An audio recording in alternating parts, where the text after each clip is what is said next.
Hi hello ನಮಸ್ಕಾರ. ನಾನು ಓಂ ವಿವೇಕ್ ಆದಿತ್ಯ ಕಾರ್ಲೇಕರ್. ಅಶ್ವವೇಗ ಸ್ಪೆಷಲ್ಗೆ ಸ್ವಾಗತ. ಕಳೆದ 1.5 ವರ್ಷಗಳಿಂದ ಕೂಡ ಅಷ್ಟೇ ಬಿಜೆಪಿ ರಾಷ್ಟ್ರೀಯ ಅಧ್ಯಕ್ಷ ಸ್ಥಾನದ ಅವಧಿ ಮುಗ್ದಿದ್ರು ಕೂಡ ಜೆ.ಪಿ. ನಡ್ಡಾ ಅವರಿಗೆ ಬದಲಾವಣೆ ಮಾಡೋದಿಲ್ಲ. ಜೊತೆಗೆ ಯಾವುದಾದ್ರೂ ಒಂದು ಹೊಸ ವ್ಯಕ್ತಿಗೆ ರಾಷ್ಟ್ರೀಯ ಅಧ್ಯಕ್ಷರಾಗಿ ಆಯ್ಕೆ ಕೂಡ ಮಾಡೋದಿಲ್ಲ. ಇದರ ಹಿಂದಿನ ಮರ್ಮ ಏನು ಬಿಜೆಪಿದು ಅಂತ ಗಮನಿಸ್ತಾ ಹೋದ್ರೆ ಸೂಕ್ತವಾದ ವ್ಯಕ್ತಿ ಅಂತ ಯಾರು ಅಂತ ಹುಡುಕಾಟದಲ್ಲಿ ಬಿಜೆಪಿಯವರು ಇದ್ರು ಅಂತ ಏನೋ ಒಂದ್ ಕಡೆ ಕಂಡು ಬರುತ್ತೆ. ಜೊತೆಗೆ ಬಿಜೆಪಿ ರಾಷ್ಟ್ರೀಯ ಅಧ್ಯಕ್ಷರು ಒಂದಿಷ್ಟು ಹಿರಿಯರಾದಂಥವರು ಸೀನಿಯರ್ ಲೀಡರ್ಸ್ ಆಗ್ತಾರೆ ಅಂತ ಆಗಾಗ ಅವರಗಳ ಹೆಸರುಗಳು ಕೂಡ ಕೇಳಿ ಬರ್ತಾ ಇತ್ತು. ಆದರೆ ಇದಕ್ಕೆಲ್ಲದಕ್ಕೂ ಬ್ರೇಕ್ ಹಾಕೋದಕ್ಕೆ ಈಗ ಬಿಜೆಪಿ ಮುಂದಾಗಿದೆ.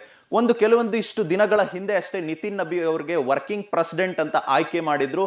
ಅದಾಗಿದ್ದು ಒಂದಿಷ್ಟು ದಿನಗಳ ಬಳಿಕ ಇವತ್ತು ನಿತಿನ್ ನಬಿ ಅವರು ನಾಮಪತ್ರ ಕೂಡ ಸಲ್ಲಿಕೆ ಮಾಡಿದ್ದಾರೆ. ರಾಷ್ಟ್ರೀಯ ಅಧ್ಯಕ್ಷರ ಚುನಾವಣೆಗೆ ನಾಮಪತ್ರ ಇವತ್ತು ಸಲ್ಲಿಕೆ ಮಾಡಿದ್ದಾರೆ. ಬಹುತೇಕವಾಗಿ ಅವಿರೋಧ ಆಯ್ಕೆ ಅವರು ಆಗುವಂತ ಎಲ್ಲಾ ಸಾಧ್ಯತೆಗಳು ಒಂದ್ ಕಡೆ ಇದ್ರೆ, ಜೊತೆಗೆ ಅವರನ್ನೇ ಯಾಕೆ ಸೆಲೆಕ್ಟ್ ಮಾಡಿದ್ರು ನಿತಿನ್ ನಬಿ ಅವರಿಗೆ ಅಂತ ಒಂದಿಷ್ಟು ಕುತೂಹಲ ಮೂಡಿಸುವಂತ ವಿಚಾರ ಇಲ್ಲಿ ಕಂಡು ಬರ್ತಾ ಇದೆ.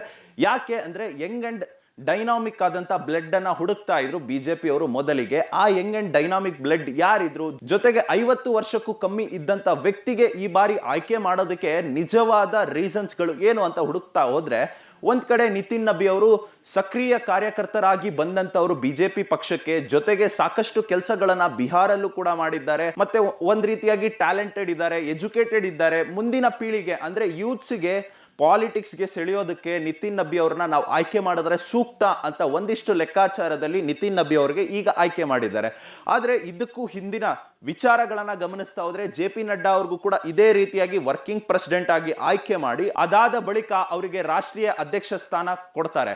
ಅದೇ ರೀತಿಯಾಗಿ ಈಗ ನಿತಿನ್ ನಬಿ ವಿಚಾರದಲ್ಲೂ ಕೂಡ ಅದೇ ರೀತಿಯಾಗಿ ಬಿಜೆಪಿ ಮಾಡೋದಕ್ಕೆ ಮುಂದಾಗಿದೆ. ಅವರಿಗೆ ವರ್ಕಿಂಗ್ ಪ್ರೆಸಿಡೆಂಟ್ ಆಗಿ ಆಯ್ಕೆ ಮಾಡಿ ಬಳಿಕ ಈಗ ನಿಜವಾದ ರಾಷ್ಟ್ರೀಯ ಅಧ್ಯಕ್ಷ ಸ್ಥಾನ ಕೊಡೋದಕ್ಕೆ ಕೂಡ ಮುಂದಾಗಿದೆ. ಇದರ ಜೊತೆಗೆ ಈಗ ಕುತೂಹಲ ಮೂಡಿಸುವಂತ ವಿಚಾರ ಏನಪ್ಪಾ ಅಂದ್ರೆ, ನಿತಿನ್ ಗಡ್ಕರಿ ಅವರು ನಿನ್ನೆ ಒಂದು ಮಾತುಗಳನ್ನ ಆಡಿದ್ದಾರೆ. ಅದು ಯಾವುದೋ ಒಂದು ಕಾರ್ಯಕ್ರಮಕ್ಕೆ ಹೋದಂತ ಸಂದರ್ಭದಲ್ಲಿ तो एक तीसरा साल है और एक बहुत कम समय में आशीष के नेतृत्व में बहुत अच्छा काम हुआ. इस बार यंग जनरेशन को भी उन्होंने इन्वॉल्व किया है और मैं ये मानता हूं कि धीरे धीरे ये जो जनरेशन है ये भी बदलनी चाहिए. अभी आशीष के पिताजी मेरे दोस्त हैं.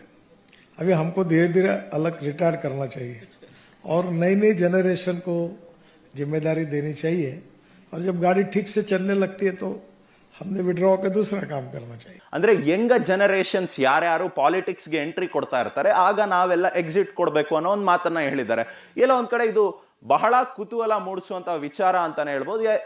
ಒಂದ್ ಕಡೆ ನಿತಿನ್ ಗಡ್ಕರಿ ಅವ್ರು ಯಾರಿಗಾದ್ರೂ ಟಾರ್ಗೆಟ್ ಮಾಡ್ಕೊಂಡು ಹೇಳಿದ್ರ ಅನ್ನೋ ಒನ್ ಸೈಡೆಡ್ ಆದ್ರೆ, ಜೊತೆಗೆ ಅವ್ರು ಇನ್ನೊಂದು ಮಾತನ್ನು ಕೂಡ ಹೇಳಿದ್ದಾರೆ, ನಾವೆಲ್ಲರೂ ಕೂಡ ಪಾಲಿಟಿಕ್ಸ್ ಇಂದ ನಿರ್ಗಮಿಸ್ತಾ ಇರಬೇಕು ಯಂಗ್ ಜನರೇಷನ್ಸ್ ಬರ್ತಿದ್ದಂಗೆ ಅಂತ. ನಾವೆಲ್ಲರೂ ಅನ್ನೋ ಒಂದು ಪದವನ್ನು ಕೂಡ ಅಲ್ಲಿ ಯೂಸ್ ಮಾಡಿದ್ದಾರೆ.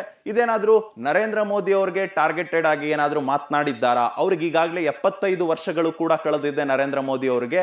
ಆ ನಿಟ್ಟಿನಲ್ಲಿ ಪ್ರಧಾನಿ ಸ್ಥಾನದಿಂದ ಅವ್ರು ಬಿಟ್ಕೊಡ್ಬೇಕು ಅನ್ನೋ ಒಂದು ಪರೋಕ್ಷವಾದ ಮಾತುಗಳನ್ನ ಏನಾದ್ರೂ ನಿತಿನ್ ಗಡ್ಕರಿ ಅವ್ರು ಆಡಿದ್ದಾರಾ, ಅಥವಾ ನಿಜಕ್ಕೂ ಅವರೇ ಏನಾದ್ರೂ ರಾಜಕೀಯದಿಂದ ದೂರ ಉಳಿಯೋದಕ್ಕೆ ಯಂಗ್ ಜನರೇಷನ್ಸ್ಗೆ ಅವಕಾಶ ಮಾಡೋದಕ್ಕೆ ಈ ರೀತಿಯ ಮಾತುಗಳನ್ನ ಆಡಿದ್ದಾರಾ ಅನ್ನೋದೇ ಒಂದಿಷ್ಟು ಕುತೂಹಲ ಮೂಡಿಸುವಂತ ವಿಚಾರ.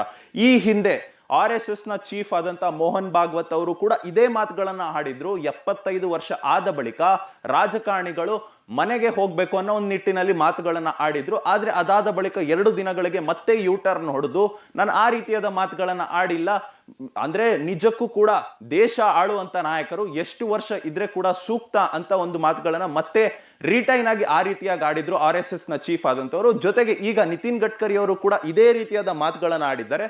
ಇದಾದ ಬಳಿಕ 1-2 ದಿನಗಳಾದ ಬಳಿಕ ಏನಾದ್ರೂ ನಿತಿನ್ ಗಡ್ಕರಿ ಅವರು ಮತ್ತೆ ಯೂ ಟರ್ನ್ ಹೊಡಿತಾರಾ ಅಥವಾ ನಿಜಕ್ಕೂ ಅವರ ಸ್ಟ್ಯಾಂಡ್ ಮೇಲೆ ನಿಲ್ತಾರ? ಒಂದು ಕಡೆ ಬಿಜೆಪಿ ಅವರು ಯಾಕೆ ರಾಷ್ಟ್ರೀಯ ಅಧ್ಯಕ್ಷರಿಗೆ ಹೆಂಗಿರೋರ್ಗೆ ಆಯ್ಕೆ ಮಾಡಿದ್ರು ಅನ್ನೋದು ಒಂದು ಕುತೂಹಲ ಮೂಡಿಸುವಂತ ವಿಚಾರ. ಜೊತೆಗೆ ನಿಜಕ್ಕೂ ರಾಜಕಾರಣಿಗಳು 75 ವರ್ಷ ಆದ್ಮೇಲೆ ರಿಟೈರ್ಮೆಂಟ್ ತಗೋಬೇಕಾ? ಇದಕ್ಕೆ ನೀವೇ ಕಮೆಂಟ್ ಮಾಡಿ.